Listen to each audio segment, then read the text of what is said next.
There's a very popular quote I know a lot of people like to throw around, which is like, women are over-mentored and underfunded. The Nigerian spirit is very resilient. It's very ambitious because our backgrounds are not particularly like you have everything you need. So you're taught to think on your feet. You're taught to improvise, pivot when necessary. Today we are exploring the power of intentional community and the immigrant advantage. In 2026, networking is no longer about collecting business cards. It's about building rooms that actually move the needle for women founders. My final words to anyone would be that you should always rise by lifting others. And if you have an opportunity to be in a space that empowers or uplifts other people, try to find how to bring other people along with you.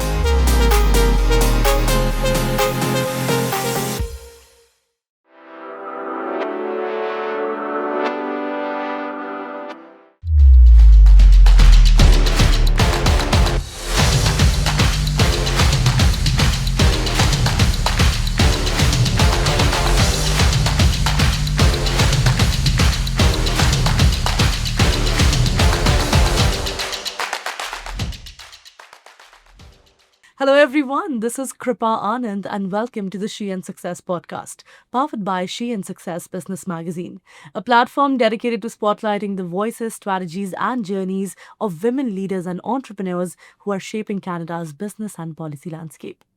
Today we are exploring the power of intentional community and the immigrant advantage. In 2026, networking is no longer about collecting business cards. It's about building rooms where funding, visibility, and strategic connections actually move the needle for women founders. Joining us today is Abimbola Akinnuoye, founder of Leading Ladies Connect and a 2024 DMZ Woman of the Year nominee. With over 2 decades of experience, Abimbola has collaborated with giants like Microsoft, TD Bank, and BDC to advance women's leadership. She is a catalyst for change who has turned her vision into a global platform for empowerment. So before further ado, let's welcome this very special woman with us. Abimbola, welcome to the podcast. Such a pleasure. Thank you so much. And I'm so honored to be here in studio with you to talk about what we love, women. Of course. I'm looking forward to this conversation, Abimbola. Me too. And also, we've been having the conversation since a very long time, but I also, ever since the first time that, I had the conversation with you, I wanted our audience to, get in touch with what you were doing, because this is exactly the kind of voices, the platforms that we need for the coming generation as well. Yeah. So I'd love for you to, take this opportunity to start the conversation by what is Leading Ladies Connect? How is that as a platform helping women in Canada? And what's the story there? Yeah, the story is very, very direct. Like you said, we're all immigrants and came from somewhere. Yeah. Right. I migrated from Nigeria in 2018, and I feel like the platform was born out of my need for community resources, platforms. When I moved here, of course, as a business owner coming from Nigeria, I was looking for resources like, how do I start up my business? What kind of business should I start up? Where do I find funding opportunities and so on? And I realized like I was not the only one that had that problem.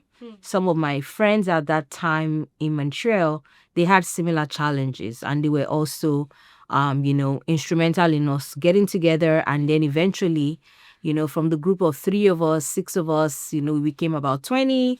From 20, people loved it and, always found that it was very resourceful to them. Mm-hmm. And they would invite their friends, their sisters, their co-workers. So that's kind of like how we've grown now to, over 500 women across different places and provinces in Canada and, of course, outside Canada as well. So it takes me immense pride in, listening to this. We and She and Success are, incredibly proud of all the achievements that you've done so far. And definitely, Leading Ladies Connect has grown from a simple idea into a global platform connecting thousands of women across countries. So a big thank you to you, for leading this initiative. Yes, thank you. Thank you too for amplifying the voices of, women that are doing great stuff as well. So that's great.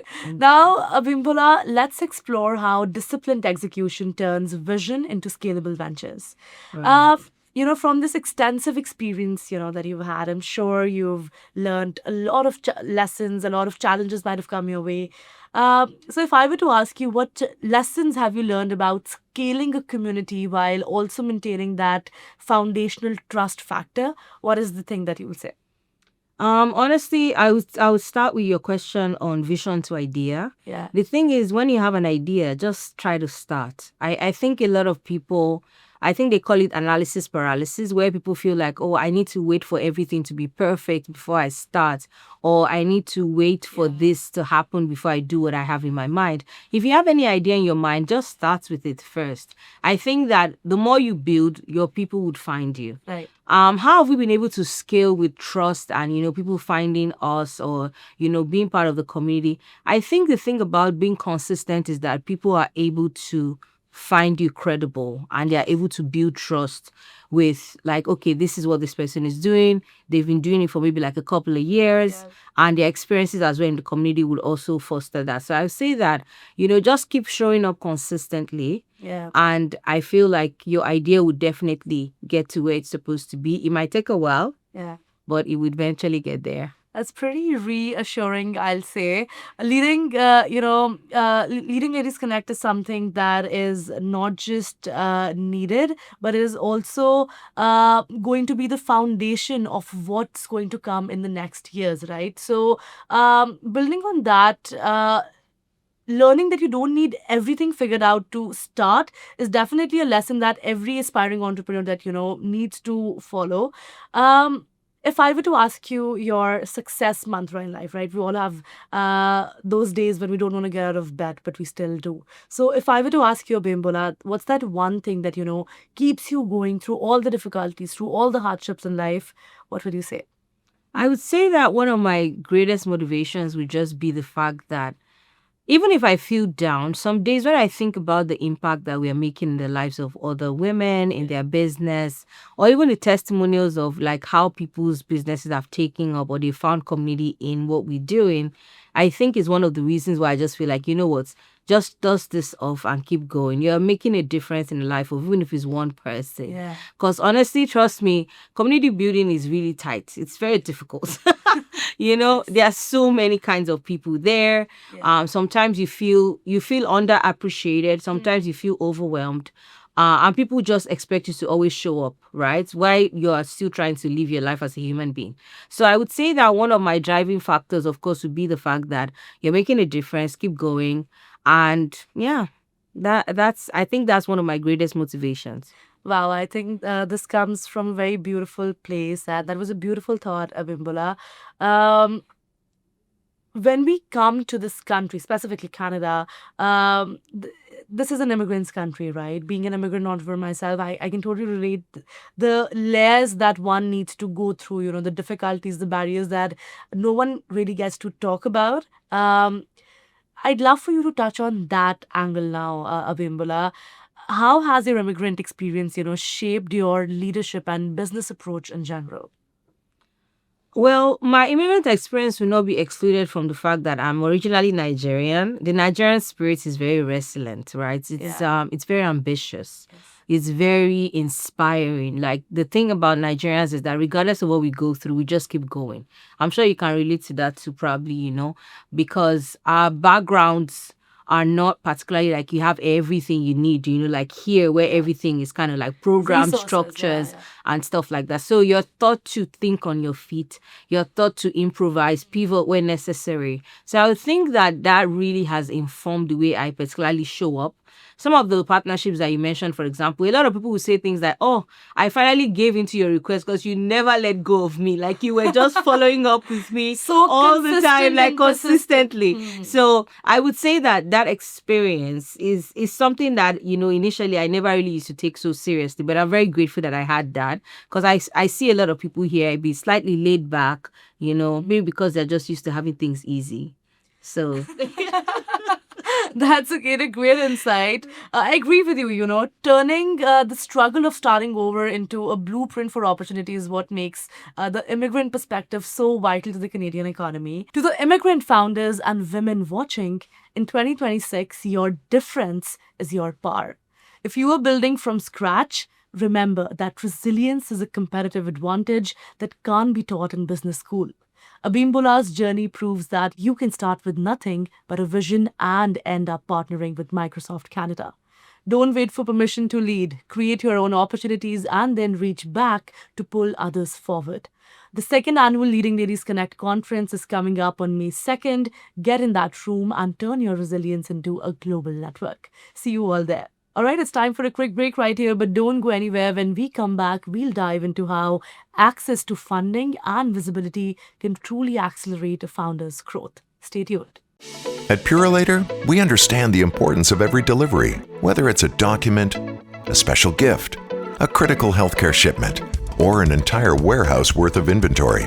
Throughout our more than 60-year history, we've honed our expertise to build out a powerful portfolio of logistics services that enable us to deliver on every promise.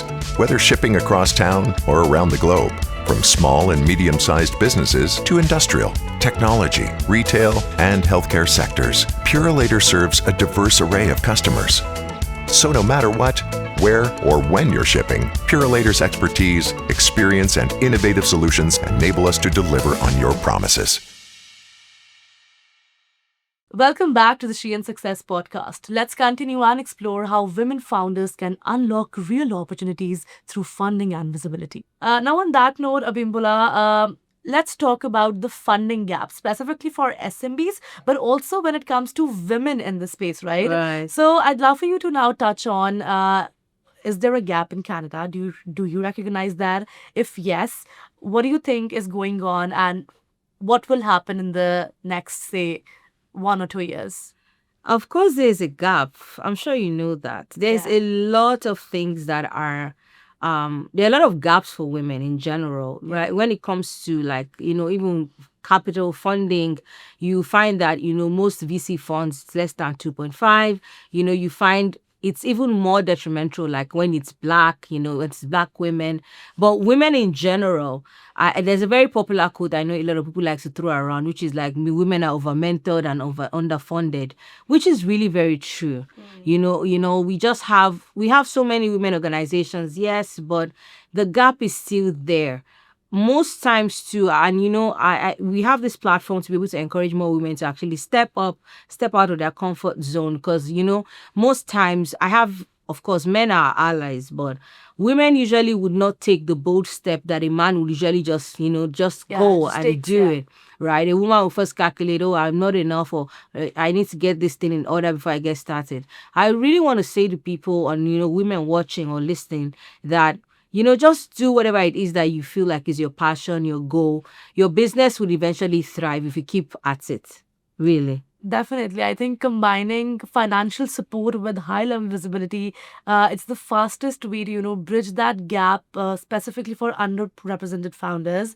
I'm loving this, conversation, Abimbola, and definitely, as I said, we'd love for you to be back next time for a deeper conversation. But for now, before we let you go, I'd love for you to share one final advice that you have for women entrepreneurs, and also go ahead and share about the event that is coming up that Yes. I'd love for everyone to be a part of. So go ahead. Stage is yours.